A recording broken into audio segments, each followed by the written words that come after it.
ആകാശവാണി. നമസ്കാരം. പ്രത്യേക വാർത്താ ബുള്ളറ്റിൻ വായിക്കുന്നത് ദീപു എസ്. രാജ്യത്ത് യുവജന കേന്ദ്രീകൃതമായ വിവിധ സംരംഭങ്ങൾക്ക് പ്രധാനമന്ത്രി നരേന്ദ്രമോദി നാളെ ഡൽഹിയിൽ തുടക്കം കുറിക്കും. 62,000 കോടിയിലധികം രൂപയുടെ സംരംഭങ്ങൾക്കാണ് നാളെ തുടക്കമാകുന്നത്. രാജ്യത്തെ 1000 സർക്കാർ ITIകളുടെ നവീകരണത്തിനായി PM സേതുവിനും നാളെ പ്രധാനമന്ത്രി തുടക്കമിടും. ദേശീയപാതകളുടെ പദ്ധതി വിവരങ്ങൾ അടങ്ങിയ QR കോഡ് സൂചനാ ബോർഡുകൾ സ്ഥാപിക്കാനൊരുങ്ങി ദേശീയപാത അതോറിറ്റി.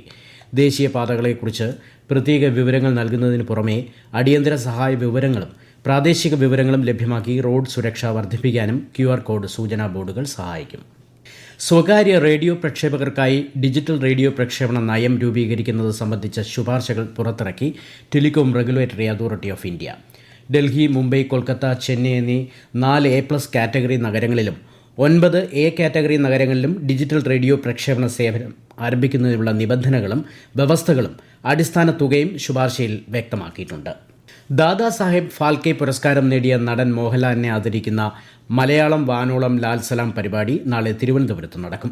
സെൻട്രൽ സ്റ്റേഡിയത്തിൽ നടക്കുന്ന പരിപാടിയിൽ മുഖ്യമന്ത്രി പിണറായി വിജയൻ സംസ്ഥാന സർക്കാരിന് വേണ്ടി ശ്രീ മോഹൻലാലിനെ ആദരിക്കും. പൊതുജനങ്ങൾക്ക് പ്രവേശനം സൗജന്യമായിരിക്കും.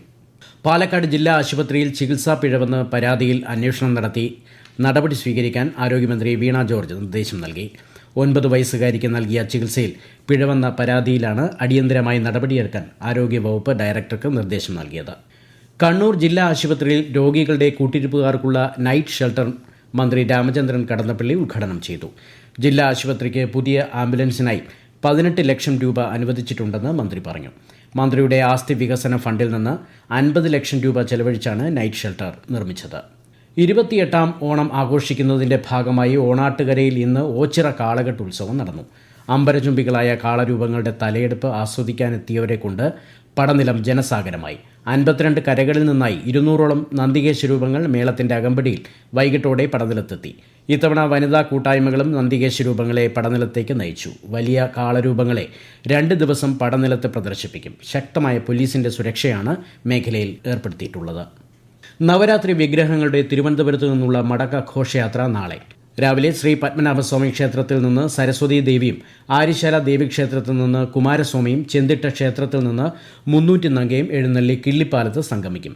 കിള്ളിപ്പാലത്ത് Kerala police guard of honour നൽകും. തുടർന്ന് 3 വിഗ്രഹങ്ങളും പത്മനാഭപുരത്തെയും ശുചീന്ദ്രത്തെയും മാതൃക്ഷേത്രങ്ങളിലേക്ക് മടങ്ങും. മുതിർന്ന മാധ്യമപ്രവർത്തകനും എഴുത്തുകാരനുമായ TJS ജോർജ് അന്തരിച്ചു. 97 വയസ്സായിരുന്നു. ഹൃദയാഘാതത്തെ തുടർന്ന് ബംഗളൂരുവിലെ മണിപ്പാൽ ആശുപത്രിയിൽ ഇന്ന് വൈകിട്ടോടെയായിരുന്നു അന്ത്യം. 2011 രാജ്യം അദ്ദേഹത്തിന് പത്മഭൂഷൺ നൽകി ആദരിച്ചു. അമീബിക് മസ്തിഷ്ക ജ്വരം ബാധിച്ച് കോഴിക്കോട് മെഡിക്കൽ കോളേജിൽ ചികിത്സയിലായിരുന്ന ഒരു കുട്ടി കൂടി രോഗം ഭേദമായി ആശുപത്രി വിട്ടു.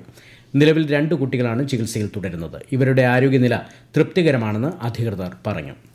തിരുവനന്തപുരത്ത് തൈക്കാട് ഗാന്ധി സ്മാരക നിധിയിൽ നടന്നുവരുന്ന ഗാന്ധി ജയന്തി പുസ്തകോത്സവത്തിൽ മഹാത്മാഗാന്ധിയുടെ അമൂല്യ പുസ്തക ശേഖരവുമായി കേന്ദ്ര വാർത്താവിതരണ പ്രക്ഷേപണ മന്ത്രാലയത്തിന് കീഴിലുള്ള പബ്ലിക്കേഷൻസ് ഡിവിഷൻ ഗാന്ധിയൻ സാഹിത്യം ഉൾപ്പെടെ വിവിധ മേഖലകളിലെ അപൂർവവും വിജ്ഞാനപ്രദവുമായ പുസ്തകങ്ങൾ 10 മുതൽ 90% വരെ വിലക്കുറവിൽ വാങ്ങാവുന്നതാണ്. 11-ാം തീയതി വരെയാണ് പുസ്തകോത്സവം.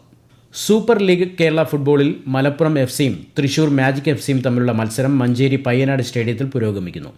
ആദ്യ പകുതി പിന്നിട്ടപ്പോൾ ഇരു ടീമുകളും ഗോളുകളൊന്നും നേടിയിട്ടില്ല. മത്സരം ദൂരദർശൻ മലയാളം ചാനൽ തത്സമയം സംപ്രേഷണം ചെയ്യുന്നുണ്ട്. ഗാസയിലേക്ക് മരുന്നും ഭക്ഷണവുമായി പോയ ബോട്ടുകൾ ഇസ്രായേൽ സൈന്യം തടഞ്ഞു. കപ്പലുകളിൽ ഉണ്ടായിരുന്ന 450-ലധികം വിദേശ സന്നദ്ധ പ്രവർത്തകരെയും ഇസ്രായേൽ തടവിലാക്കി. സംഭവത്തിൽ പ്രതിഷേധിച്ച് വിവിധ നഗരങ്ങളിൽ പലസ്തീൻ അനുകൂലികൾ പ്രതിഷേധിച്ചു. അതേസമയം ഇസ്രായേലിന്റെ നിയമപരമായ ഉപരോധം ലംഘിച്ചതിനാലാണ് കപ്പലുകൾ തടഞ്ഞതെന്നാണ് ഇസ്രായേൽ നാവികസേനയുടെ വാദം. ഇന്ന് നഷ്ടത്തിൽ ആരംഭിച്ച രാജ്യത്തെ ഓഹരി വിപണികൾ നേട്ടത്തിലാണ് വ്യാപാരം അവസാനിപ്പിച്ചത്. സെൻസെക്സ് 224 പോയിന്റ് ഉയർന്ന് 81,207-ലും നിഫ്റ്റി 58 പോയിന്റ് ഉയർന്ന് 24,894-ലുമാണ് വ്യാപാരം അവസാനിപ്പിച്ചത്. ഇന്നത്തെ സ്വർണ്ണവില രാവിലെ പവന് 480 രൂപ കുറഞ്ഞ് 86,560 രൂപയായിരുന്നത് പിന്നീട് പവന് 360 രൂപ വർദ്ധിച്ച് 86,920 രൂപയായി. ഗ്രാമിന് രാവിലെ 10,820 രൂപയായിരുന്നത് വൈകുന്നേരം 10,865 രൂപയായി. പ്രത്യേക വാർത്താ ബുള്ളറ്റിൻ കഴിഞ്ഞു. അടുത്ത വാർത്താ പ്രക്ഷേപണം നാളെ രാവിലെ 6:45-ന്.